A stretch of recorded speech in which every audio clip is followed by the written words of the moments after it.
देख रहे news 18 India, आपके साथ मैं हूं सबीना तामंग देशमुख। महायुद्ध की महाकवरेज जारी है, जो कि महातबाही की हर तस्वीर दिखा रही है। इस वक्त की बड़ी खबर, रूस पर यूक्रेन का जबरदस्त पलटवार सामने आया है। 24 घंटे में 10 रूसी विमान मार गिराए गए हैं। अब तक 49 रूसी विमान मार गिराने का दावा यूक्रेन के जरिए किया जा चुका है और ऐसे कई दावे अब तक यूक्रेन की तरफ से सामने आ चुके हैं। तो रूस पर यूक्रेन का यह बड़ा दावा सामने आया है। 24 घंटे में 10 रूसी विमान मार गिराने का दावा, यानी कि अब तक 49 यानी कि 49 जो रूसी विमान हैं उन्हें ध्वस्त करने का दावा यूक्रेन की तरफ से सामने आ चुका है। यानी कि कहा जा सकता है यूक्रेन इन दावों के जरिए, इन वीडियो के जरिए यह बता रहा है कि हम भी रूस की सैन्य ताकत को मुंहतोड़ जवाब दे रहे हैं। हालांकि यूक्रेन के बड़े बड़े शहर इस वक्त तबाह हो चुके हैं, बर्बाद हो चुके हैं। भविष्य में इन्हें दोबारा से बना पाना कितना ज्यादा मुश्किल होगा वो भविष्य के गर्त में छिपा है। लेकिन इसमें कोई शक नहीं कि यूक्रेन यहां पर एक एक वीडियो के जरिए, अपने दावों के जरिए यह बता रहा है कि हम अभी भी नहीं झुकेंगे। युद्ध का अगर जिक्र करें तो यह लगातार कई दिनों से जारी है और इस बीच में महातबाही, शहर शहर बर्बादी की ये तस्वीरें देखिए किस तरह से सामने आ रही हैं। हालांकि यूक्रेन दावा कर रहा है कि हम रूसी सैनिकों को, रूसी टैंकों को, लड़ाकू विमानों को नुकसान पहुंचाने की पूरी ताकत लगा रहे हैं और इसमें कामयाब भी हो रहे हैं। तो बमबारी और गोलीबारी का आज 16वां दिन है और ऐसे में सवाल यही है कि किस तरीके से इस महायुद्ध को युद्ध विराम लगेगा। लेकिन इसके साथ ही एक बड़ी खबर आपको बता दें, यूक्रेन के निप्रो में बड़ा धमाका हुआ है। बड़े धमाके की जानकारी निप्रो से मिल रही है। इसके साथ ही आपको बता दें, रूस की सेना का हमला लगातार जारी है। पूरे शहर में किस तरीके से रिहायशी इलाकों को टारगेट करते हुए वहां पर बमबारी इस वक्त की जा रही है। गोलीबारी यहां पर तेज होती हुई नजर आ रही है। बड़ा धमाका यूक्रेन के निप्रो में किया गया है, ये बड़ी खबर मिल रही है। रूस के हमले लगातार जारी है, रुकने का नाम नहीं ले रही है और ऐसे में 16 दिन बीत चुके हैं। लेकिन सवाल यही है कि अब रूस किस स्ट्रैटेजी के साथ आगे बढ़ रहा है, क्योंकि जानकारी यह भी मिल रही है कि केमिकल वॉर छेड़ सकता है और अगर ऐसा होता है तो बहुत बड़ा नुकसान यहां पर पहुंच सकता है। इसके साथ ही आपको यह भी बता दें कि अमेरिका, ब्रिटेन ये साफ कह चुके हैं कि जिस तरीके की तैयारी पुतिन की सेना इस वक्त करती हुई नजर आ रही है, उससे साफ जाहिर है कि नुकसान बड़े पैमाने पर होने की संभावना है। ऐसे में 2 तस्वीरें आप देखिए किस तरीके से पूरे शहर को नेस्तनाबूद करने की तैयारी के साथ बड़े बड़े धमाकों को अंजाम देने की कोशिश की जा रही है। धुआं उठता चारों तरफ आप देख सकते हैं और इन्हीं धमाकों की आवाज के बीच में लोग वहां पर जीने को मजबूर हैं। Повторно туда же. Еще раз. तो लुहांस्क में बड़ा रूस का हमला हुआ है। यह खबर अब आप तक पहुंचाने जा रहे हैं कि रूस के हमले में किस तरह से कई इमारतें ध्वस्त हो चुकी है। यूक्रेन की मीडिया का यह बड़ा दावा यहां पर सामने आया है। महायुद्ध ब्रेकिंग के जरिए आप तक पहुंचा दें कि लुहांस्क में रूस का बड़ा हमला सामने आया है। रूस के हमले में कई इमारतें धराशायी हो चुकी हैं, नेस्तनाबूद हो चुकी हैं, तबाह हो चुकी है। यूक्रेन के कई बड़े शहर देखिए इस वक्त तबाही और बर्बादी को झेलने के लिए मजबूर हैं। हालांकि यूक्रेन के राष्ट्रपति ज़ेलेंस्की कह रहे हैं कि हम इसी तरह से आगे बढ़ते रहेंगे। रूस अपनी शर्तों पर टिका हुआ है कि जब तक ये शर्तें मान नहीं ली जाती हैं, जिसमें सैन्य ताकत, संविधान का बदलाव, नेटो में शामिल होने की ख्वाहिश को छोड़ना जैसी तमाम शर्तें शामिल हैं, तब तक हमारे हमले यूं ही जारी रहेंगे। रूस को कई तरह के कड़े प्रतिबंधों का सामना करना पड़ चुका है। लेकिन यूक्रेन के कई बड़े शहर, जिनमें लुहांस्क का अगर जिक्र करें तो देखिए किस तरह से बर्बादी यहां पर सामने आई है। एक और बड़ी खबर, चर्नी में रूस के हवाई हमले यहां पर सामने आए हैं, जिसकी वजह से पानी की सप्लाई कट गई है। पहले से यह खबर सामने आ रही थी कि किस तरह से पीने के पानी और बिजली की किल्लत जो है वो यूक्रेन के कई शहरों को इस वक्त झेलनी पड़ रही है। और चर्निव का जिक्र करें तो रूस के हवाई हमले यहां पर और तेज हो गए हैं।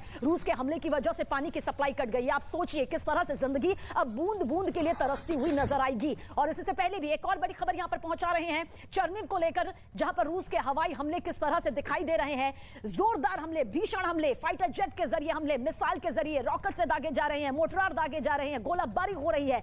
यह तस्वीर आप इस वक्त देखिए, काले धुएं का गुब्बार किस तरह से आसमान को छू रहा है। और यह बताने के लिए काफी है कि यूक्रेन के चप्पे चप्पे पर इस वक्त मौत मंडरा रही है, घायलों की संख्या बढ़ रही है। पलायन करने वालों का अगर जिक्र करें तो देखिए कितनी बड़ी तादाद में 20 लाख से भी ज्यादा पलायन यहां पर हो चुका है। और इस बीच एक और बड़ी खबर, केमिकल हथियार पर ज़ेलेंस्की का दावा सामने आया है। केमिकल हथियार के इस्तेमाल से इनकार यहां पर ज़ेलेंस्की ने किया है।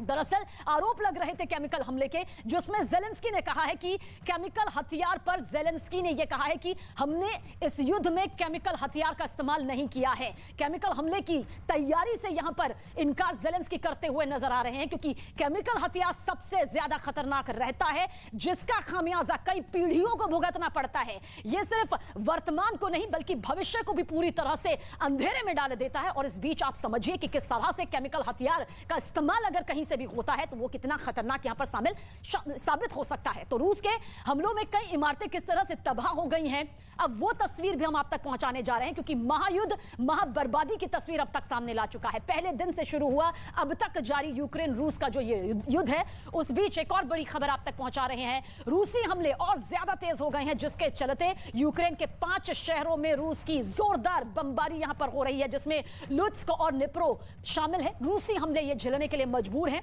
यूक्रेन पर रूस के हमले जारी ही नहीं है, बल्कि ताबड़तोड़ तरीके से गोले दागे जा रहे हैं। रॉकेट से, फाइटर जेट से, लड़ाकू विमानों के जरिए ये हमले हो रहे हैं, निशाना साधा जा रहा है।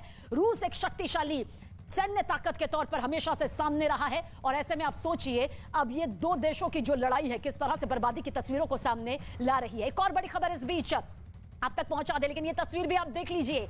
आग की लपटें बताने के लिए काफी है कि किस तरह से यूक्रेन के चप्पे चप्पे पर इस वक्त मौत मंडरा रही है। मरने वालों का आंकड़ा बढ़ रहा है, बच्चे जो मासूम हैं उनकी जान जा रही है। स्कूल, अस्पताल, रिहायशी इमारतें, ऑयल डिपो, सब कुछ तबाह हो रहा है। इस बीच एक और बड़ी खबर, वोल्नो-वाखा पर किस तरह से कब्जा रूसी सेना का सामने आ रहा है। इस वक्त की बड़ी खबर, रूस के रक्षा मंत्रालय का सबसे बड़ा दावा यहां पर सामने आया है।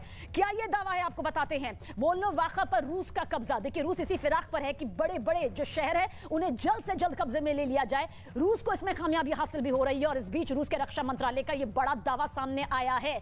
वोल्नो-वाखा पर रूस का कब्जा, यहां पर रक्षा मंत्रालय की तरफ से यह दावा किया जा रहा है कि रूसी सेना ने जिस तरह से यह हमला किया है, जिस तरह से रूसी सेना लगातार एक कदम आगे बढ़ती जा रही है, वोल्नो-वाखा पर कब्जा कर लिया गया है। यूक्रेन के लिहाज से यह जरूर धक्का देने वाली खबर है। और इस बीच जो तस्वीर इस वक्त आपके सामने आ रही है, देखिए ये तस्वीर आप देखिए, घोर अंधेरे में भी बमबारी जारी है, गोलाबारी जारी है, रॉकेट से हमले किए जा रहे हैं, और ये जो रोशनी है ये तबाही की रोशनी यहां पर दिखा रही है। तो रूस और यूक्रेन युद्ध का जो 16वां दिन है, 16वें दिन में भी किस तरह से भारी तबाही, महाबर्बादी की यह तस्वीर है। इस बीच यूक्रेन और रूस युद्ध से जुड़ी यह बड़ी खबर आप देख लीजिए। अमेरिका का रूस पर बड़ा आरोप सामने आया है। अमेरिका ने आशंका जताई है कि रूस यूक्रेन को केमिकल और जैविक हथियारों से निशाना बना सकता है। अमेरिका ने कहा कि अगर यूक्रेन में लड़ाई लंबी चली तो रूस का यह कदम सामने आ सकता है, यानी कि केमिकल किस तरह से इस्तेमाल किया जा सकता है तबाही के लिए, बर्बादी के लिए। अमेरिका की तरफ से यह भी कहा गया है कि सीरिया में रूस के सहयोगी पहले इस तरह के हमलों को अंजाम दे चुके हैं।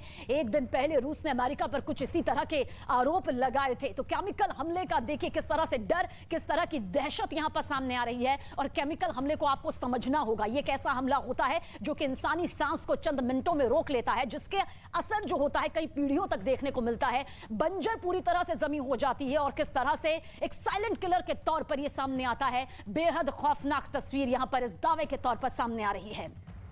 तो आज 16वां दिन है इस महायुद्ध का। जिस तरह की तबाही यूक्रेन के चप्पे चप्पे पर मची हुई है, वो डराती है, वो दहशत पैदा करती है, और यही खौफ जो है वो लाखों की संख्या में अब तक अपने भविष्य को छोड़कर शरणार्थी बनने पर 20 लाख से ज्यादा लोगों को मजबूर कर चुका है, जो कि यूक्रेन की धरती को छोड़कर पड़ोसी देशों में शरण ले चुके हैं।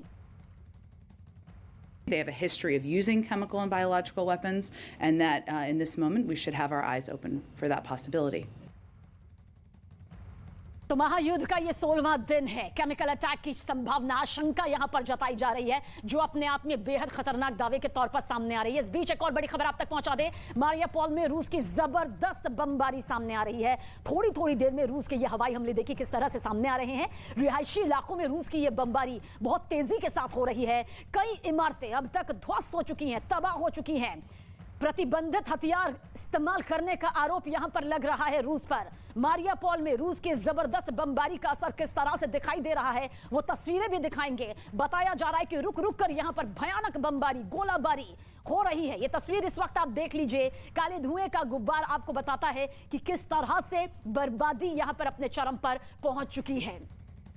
और अमेरिका के बाद ब्रिटेन ने किस तरह की आशंका जताई है, अब इस खबर की तरफ भी रुख करेंगे, क्योंकि 16वें दिन भी ये तस्वीर यहां पर सामने आ रही है। और तस्वीर बता रही है कि अगर युद्ध इसी तरह से कुछ और दिन आगे बढ़ा, बीच का कोई रास्ता निकलता नजर नहीं आया, तो महातबाही की ये कहानी कितनी ज्यादा आगे बढ़ जाएगी। इस वक्त एक और बड़ी खबर, महायुद्ध ब्रेकिंग के जरिए केमिकल हमले का डर यहां पर सामने आ रहा है। दरअसल आपको जानकारी दे दें कि यह हमला किस तरह से यहां पर किया जा सकता है, यह दावा यहां पर आ रहा है। अमेरिका के बाद ब्रिटेन ने भी आशंका जाहिर की है कि यूक्रेन में हमले के दौरान रूस केमिकल और जैविक हथियारों से हमला कर सकता है। ब्रिटेन के पीएम बोरिस जॉनसन ने यह बड़ा दावा किया है कि रूस केमिकल हथियारों का इस्तेमाल पहले भी कर चुका है। साथ ही उन्होंने यह भी कहा कि रूस अमेरिका पर इसलिए आरोप लगा रहा है ताकि वो खुद वक्त आने पर इसका इस्तेमाल कर सके। रूस ने सीरिया, यहां तक कि ब्रिटेन में भी अपने विरोधियों को हटाने के लिए इसका इस्तेमाल किया है। तो रूस इस तरह पहले कर चुका है और यूक्रेन में महत्तबाही तबाही के लिए वो केमिकल जैविक अटैक भी कर सकता है। ये दावा देखिए किस तरह से यूरोपीय देशों के जरिए, पहले अमेरिका और ब्रिटेन के जरिए, अब सामने आ रहा है। और अगर वाकई ऐसा होता है तो तस्वीर बेहद भयानक होगी बर्बादी को लेकर। तो अपने विरोधियों को पस्त करने के लिए जिस केमिकल अटैक का इस्तेमाल रूस कर चुका है, अब हो सकता है कि यूक्रेन पर कर सकता है, ऐसा दावा अमेरिका और ब्रिटेन की तरफ से किया गया है। इसके साथ ही आपको बता दें कि केमिकल अटैक की तैयारी में किस तरीके से रूस नजर आ रहा है। अमेरिका की तरफ से रूस पर बड़ा आरोप लगाया गया है। यूक्रेन पर केमिकल अटैक की आशंका अमेरिका की तरफ से जताई गई है। यह कहा गया है कि केमिकल अटैक रूस कर सकता है। इसके साथ ही सहयोगी देशों से रूस की निगरानी को कहा गया है कि बाकी सभी देश जो है रूस की निगरानी करें। अमेरिका के समर्थन में ब्रिटेन के पीएम बोरिस जॉनसन भी सामने आ चुके हैं। अमेरिका जो दावा कर रहा है अब वो ब्रिटेन भी करता हुआ नजर आ रहा है। रूस पर केमिकल हथियारों के इस्तेमाल का आरोप यहां पर सीधे तौर पर अमेरिका और ब्रिटेन लगाते हुए नजर आ रहे हैं कि केमिकल हथियारों का इस्तेमाल रूस कर रहा है। रूस ने भी अमेरिका पर आरोप लगाया था। इससे पहले आपको याद होगा कि रूस ने किस तरीके से अमेरिका पर आरोप लगाया था कि देखिए किस तरीके से वहां पर केमिकल हथियार बनाए जाते हैं। यूक्रेन में जैविक हथियार बनाने का आरोप लगाया गया था कि यूक्रेन में अमेरिका की मदद से ही जैविक हथियार वहां पर बन रहे हैं, यानी कि केमिकल इक्विपमेंट्स वहां पर बनाए जा रहे हैं। और इसी के बाद ये पूरा का पूरा मामला जो है अब इस कदर सामने आ चुका है, जहां पर सीधे तौर पर यह कहा जा रहा है कि कभी भी रूस यूक्रेन पर केमिकल अटैक कर सकता है।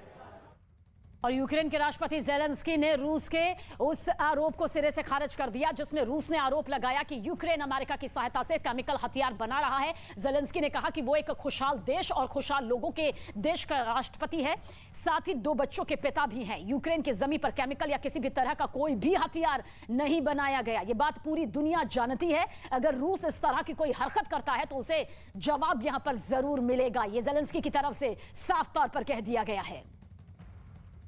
Одним з головних завдань для нас сьогодні була організація гуманітарних коридорів Суми, Тростянець, Краснопілля, Ірпінь, Буча, Гостомель, Ізюм. За цей день вже вдалося вивезти майже 40 тисяч наших людей, дати їм нарешті безпеку у Полтаві, Києві, Черкасах, Запоріжжі, Дніпрі, у Львові. तो महायुद्ध, महातबाही का ये 16वां दिन यहां पर सामने आ रहा है और यूक्रेन युद्ध में अब केमिकल वॉर का अंदेशा जताया जा रहा है। रूस और अमेरिका अपने अपने दावे यहां पर कर रहा है। यूक्रेन में मिले जैविक हथियार नियमों का पालन करते हैं। अमेरिका ने रखवाए हैं ये हथियार। देखिए किस तरह से रूस का दावा है यूक्रेन में जैविक हथियार मिले हैं, वहीं अमेरिका का दावा सामने आता है कि अमेरिका ऐसे हथियार नहीं बनाता, अमेरिका ने रखवाए हैं हथियार। रूस का यह दावा यहां पर सामने आ रहा है। इसके अलावा आगे अगर बढ़े तो केमिकल वॉर का खतरा किस तरह से यहां पर दिखाई दे रहा है, जिसका जिक्र यहां पर किया जा रहा है। ये दावे यहां पर रूस के जरिए और अमेरिका के जरिए किए जा रहे हैं। रूस का दावा है होना था सैन्य इस्तेमाल, वहीं पर अमेरिका का दावा है कि अमेरिका नहीं रखता जैविक हथियार। साफ तौर पर अमेरिका का दावा यहां पर सामने आ रहा है। किस तरह से अब केमिकल और जैविक हथियार को लेकर दोनों आमने सामने आ चुके हैं। गैस या तरल रूप में होते हैं, ये क्या है ये समझ लेना यहां पर बेहद जरूरी हो जाता है। जहरीली गैस का इस्तेमाल होता है, जो कि सोचिए अगर इंसानी सांस के जरिए अंदर जाता है तो फिर मामला वहीं खत्म हो जाता है। रासायनिक हथियार बेहद तेजी से फैलते हैं, ये भारी नुकसान करते हैं। कुछ ही मिनटों में, बहुत ज्यादा देर नहीं लगती है, कुछ ही मिनटों में हजारों लोगों की जिंदगी मौत में तब्दील हो जाती है। पृथ्वी पर जिंदगी कई बार इसकी वजह से खत्म हो सकती है। इसका भी जीता जागता प्रमाण जो है वो रिसर्च के जरिए सामने आ चुका है। तो सोचिए कितना भयानक रासायनिक या फिर जैविक हथियारों का इस्तेमाल यहां पर होता है, जिसका जिक्र हम यहां पर कर रहे हैं। कितनी जहरीली ये गैसें यहां पर होती हैं और अगर इसका इस्तेमाल हुआ तो बर्बादी की एक अलग ही दर्दनाक कहानी इसके जरिए सामने आएगी। और ये अटैक केवल मौजूदा स्थिति में नहीं होते, बल्कि इसका जो परिणाम होता है वो कई सालों तक झेलना पड़ता है वहां के लोगों को, वहां की मौजूदा स्थिति को लेकर। इसके साथ ही अब आपको ये भी बता दें कि किस तरीके से महायुद्ध दोनों देशों के बीच में जारी है। यूक्रेन के मारियोपोल में गोलीबारी लगातार जारी है। भारी गोलीबारी इस वक्त पुतिन की सेना करती हुई नजर आ रही है। रिहायशी इलाकों में सबसे ज्यादा इस वक्त टारगेट सेट किए जा रहे हैं कि किसी भी तरीके से वहां के लोगों की जान को नुकसान पहुंचाया जाए। और इसी मंशा के साथ आप देखिए किस तरीके से रिहायशी इलाकों में इस वक्त सबसे ज्यादा गोलीबारी हो रही है, बमबारी वहां पर हो रही है। इसके साथ साथ मिसाइल अटैक भी तेजी से आगे बढ़ते हुए हुए नजर आ रहे हैं और मारिउपोल की जो तस्वीर निकलकर सामने आई है वो साफ बयां कर रही है कि किस तरीके का पूरा शहर जो है अपना वर्चस्व खोता हुआ नजर आ रहा है और ऐसे में यूक्रेन अपने वजूद की लड़ाई लड़ता हुआ इस वक्त। तो नेटो में शामिल होने की ख्वाहिश, इसका ऐलान यूक्रेन के राष्ट्रपति जेलेंस्की के जरिए जब किया गया उसी वक्त से ये पूरी महातबाही की तस्वीर सामने आ गई। अब रूस के कब्जे को लेकर ये बड़ी खबर आप तक पहुंचा दें, वोल्नोवाखा में रूस का कब्जा सामने आया है और रूस के रक्षा मंत्रालय की तरफ से ये दावा किया जा रहा है, एक बड़ा दावा देखिए किस तरह से किया जा रहा है कि वोल्नोवाखा पर रूस ने अपना कब्जा कर लिया है। रूसी हमले लगातार तेज हो गए हैं, आज 16वें दिन भी बेहद तेजी के साथ बमबारी गोलाबारी की जा रही है और इस बीच रूस के रक्षा मंत्रालय का यह बड़ा दावा सामने आया है और इस दावे के मुताबिक वोल्नोवाखा पर रूस ने अपना कब्जा कर लिया है। रूसी सेना का वोल्नोवाखा पर कब्जा रूसी रक्षा मंत्रालय की तरफ से यहां पर सामने आई है और ये तस्वीर इस वक्त आप देखिए किस तरह से अटैक यहां पर किया जा रहा है, किस तरह से बमबारी यहां पर की जा रही है और ये बमबारी, ये अटैक बताता है कि महातबाही की ये कहानी तब तक लिखी जाएगी जब तक कि बातचीत की टेबल पर दोनों देश सामने नहीं आते। और देखिए ये 16 तस्वीरें आप देख लीजिए, 16 दिन 16 तस्वीरों के जरिए आप समझिए यूक्रेन के चप्पे चप्पे पर बमबारी गोलाबारी और किस तरह से महाबर्बादी शहर शहर पर लिखी गई है। पहली तस्वीर 24 फरवरी से शुरू हुई जो कि आज 16वें दिन यानी कि 11 मार्च तक जारी और फिलहाल आगे भी भविष्य में बीच का रास्ता फिलहाल अभी तो निकलता हुआ नजर नहीं आ रहा है। कई बातचीत यहां पर हो चुकी है जो कि बेनतीजा अब तक साबित हुई है, लेकिन इतना जरूर तय है जिसका जिक्र यूक्रेन के राष्ट्रपति जेलेंस्की भी कर रहे थे कि हम बेहतर तरीके से इन शहरों को दोबारा से बसाएंगे। यह भविष्य में छिपा हुआ है लेकिन जो मौजूदा हालात बने हुए हैं वो सोचने पर मजबूर करते हैं कि आखिर किस तरह से यूक्रेन के चप्पे चप्पे को फिलहाल रूसी हमले में यूं ही बर्बादी झेलनी पड़ेगी और रूस की यूक्रेन के शहरों पर जो लगातार बमबारी हो रही है, मिसाइल से जो हमले हो रहे हैं वो देखिए। रूस के हमले में यूक्रेन के मकान, शहर, मलबे किस तरह से अब खंडहर में तब्दील हो चुके हैं। ये खंडहर वाली तस्वीरें हैं जहां जिंदगी कभी रोजमर्रा में सुचारू रूप से चलती थी लेकिन आज चप्पे चप्पे पर आपको सिर्फ और बर्बादी तबाही की तस्वीर नजर आएगी। जिंदगी खुले आसमां के नीचे किस तरह से सिसक रही है वो तस्वीर इस वक्त आपके सामने मौजूद है। ताजा वीडियो मारिउपोल का है जहां रूस के सैनिकों ने रेस्क्यू ऑपरेशन में बाधा डालने के लिए यानी कि बीच में खलल डालने के लिए बिल्डिंग को ही बर्बाद कर दिया, लेकिन यूक्रेन के सैनिकों ने हार नहीं मानी, बचाव का काम जारी रखा। यूक्रेन की सरकार ने वीडियो जारी करते हुए कहा कि मारिउपोल कभी हार नहीं मानेगा और यूक्रेन के सैनिक असली हीरो हैं। जुबानी तौर पर जेलेंस्की हिम्मत देने की कोशिश यूक्रेनी सैनिकों को लगातार कर रहे हैं। कई पलायन यहां पर सामने आ चुके हैं लेकिन आप बर्बादी की तस्वीर देख सकते हैं। तो पूरा का पूरा यूक्रेन देश जो है धधकता हुआ नजर आ रहा है, हर तरफ से गोलीबारी, बमबारी और आगजनी की खबरें सामने आ रही है। लेकिन अब आपको मैप के जरिए बताते हैं कि किन किन शहरों पर सबसे ज्यादा इस वक्त रूस की सेना जो है अटैक करती हुई नजर आ रही है। ये देखिए यूक्रेन में भीषण युद्ध लगातार जारी है पिछले 16 दिन से और ऐसे में राजधानी कीव पर जो इस वक्त 64 किलोमीटर लंबा जो काफिला है रूस की सेना का इस वक्त भी वहां पर घेराबंदी करते हुए वहां पर खड़ा हुआ है। लेकिन इसके साथ ही आपको बता दें Chernihiv, Sumy, Kharkiv, Luhansk, Donetsk, Mariupol, Zaporizhzhia nuclear power plant जहां पर इस वक्त कब्जा कर चुका है, कब्जे का दावा रूस की सेना की तरफ से किया गया है। इसके साथ ही विनित्सिया और इर्पिन शहर, ये तमाम ऐसे शहर है जहां पर इस वक्त सबसे ज्यादा गोलीबारी हो रही है, बमबारी हो रही है। यहां तक कि रिहायशी इलाकों को पूरी तरीके से तबाह कर दिया गया है, लोगों की जान जा रही है, यहां तक कि बच्चों को भी बख्शा नहीं जा रहा है। पिछले 16 दिन में 170 बच्चों की मौत हो चुकी है और ओदेसा जहां से इस वक्त रूस की सेना अंदर दाखिल होने की पूरी कोशिश के साथ आगे बढ़ चुकी है और इस वक्त घेराबंदी के साथ पूरी की पूरी कोशिश यही है कि राजधानी कीव को पूरी तरीके से अपने होल्ड में कर लिया जाए, क्योंकि राजधानी कीव पर होल्ड करने का मतलब यह होगा कि जेलेंस्की पर पूरा दबाव बनाना, प्रेशर बनाना, ताकि जो दो मांगे रूस की तरफ से रखी गई है, दो प्रमुख मांगे यही है कि नाटो देशों में जो यूक्रेन है वो शामिल ना हो और इसके साथ ही जो लुहांस्क और डोनेट्स्क है जिसे आजादी मुल्क के तौर पर रूस देख रहा है उसकी घोषणा कर दी जाए यूक्रेन की तरफ से, बाकी देशों की तरफ से। यही दो प्रमुख मांगे रखी गई है, लेकिन इन मांगों पर अभी तक किसी तरीके का कोई बीच का रास्ता निकलकर सामने नहीं आया। लेकिन मौजूदा स्थिति यही है यूक्रेन की। तो मेरी सहयोगी रितिका जिस मैप के जरिए आपको दिखा रही है उन शहरों के नाम जहां पर सबसे ज्यादा अटैक किया जा रहा है, ये वो शहर है जो कि तबाही की कगार पर है और जहां पर तबाही मची हुई है। इस बीच आपको बता दें कि ऑपरेशन गंगा के तहत अब तक कई भारतीय छात्र भारतीय वापसी कर चुके हैं, लेकिन किस तरह से केंद्रीय मंत्री अनुराग ठाकुर ने उनका स्वागत किया जो ऑपरेशन गंगा के तहत भारतीय छात्र यहां पर लौटे, ट्वीट कर इसकी जानकारी भी यहां पर दी। लेकिन ये वीडियो आप देख लीजिए, ये वो भारतीय छात्र है जो वहां पर फंसे हुए थे, जो निकलना चाहते थे, भारत सरकार की मुस्तैदी के चलते, तत्परता के चलते यूक्रेन यूक्रेन और रूस की मदद भी इसमें यहां पर मिली और यह हिंदुस्तान की ताकत को दिखाता है कि भारतीय छात्रों की महफूज उन्हें रखने के लिए, उन्हें महफूज हिंदुस्तान की वतन वापसी करवाने के लिए कितनी कोशिशें यहां पर की गई और उन कोशिशों के तहत यह तस्वीर यहां पर यकीनन दिल को सुकून देती है। इस बीच ये वो भारतीय छात्र हैं, वो भारतीय बच्चे हैं जिनका इंतजार किया जा रहा था। केंद्रीय मंत्री अनुराग ठाकुर ने देखिए किस तरह से उनका बाकायदा एयरपोर्ट पर जाकर स्वागत यहां पर किया है। न्यूज़ 18 एक्सक्लूसिव तस्वीर इस वक्त आपके सामने। ऑपरेशन गंगा की शुरुआत उस वक्त हो गई थी जब मकसद यही था कि यूक्रेन में जो भारतीय छात्र फंसे हुए हैं किसी भी कीमत पर उन्हें सुरक्षित वापस लौटाना है।